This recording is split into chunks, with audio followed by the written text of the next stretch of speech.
You don't get discipline from your parents, from your grandparents, from your older brothers and sisters. You don't get discipline from an external source.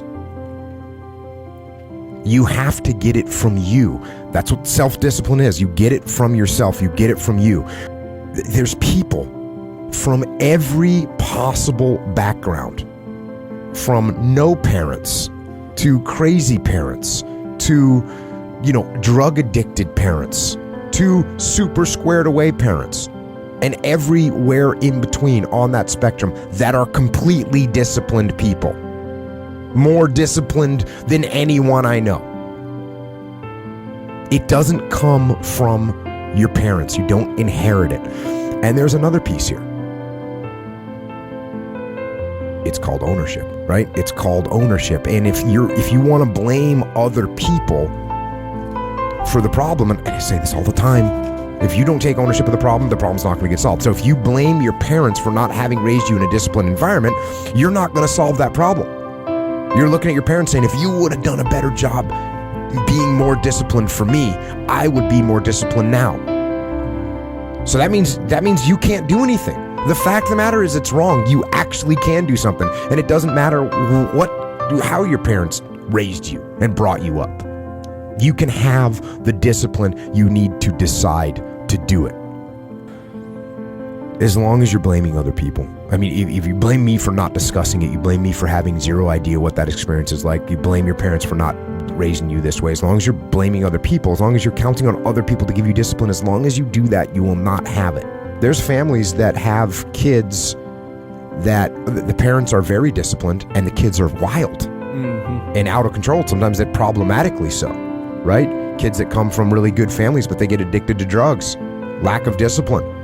Kids that come from really good families, but they spin out of control and go in the wrong direction. And there's also the opposite, which is, hey, the parents weren't around, or the parents were abusive, or the parents were drug addicts, and all of a sudden the kid comes out of that and is squared away, is awesome.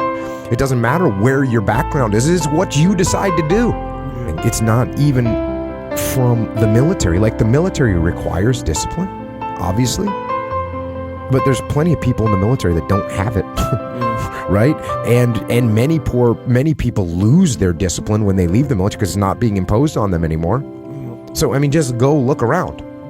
Being in the military does not make you a disciplined person. Being from a disciplined family does not make you a disciplined person. Being in a disciplined group does not make you a disciplined person. What makes you a disciplined person is choosing to be disciplined. There's things that you know you're supposed to do as a human being. Things that you know are going to improve your life. Do those things. There's things that you know are going to make you a worse person and make your life worse. Don't do those things. Don't do the things that are making you weaker. Start doing the things that are going to make you stronger and smarter and faster and healthier and going to make you a better human being.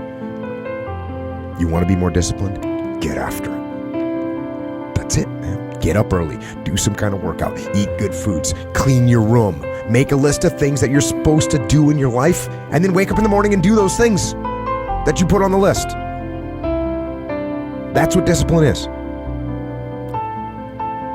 And no, it is not easy. But you're not going to get it from anyone else but you. And it's worth it, and it is the thing that is going to bring you freedom.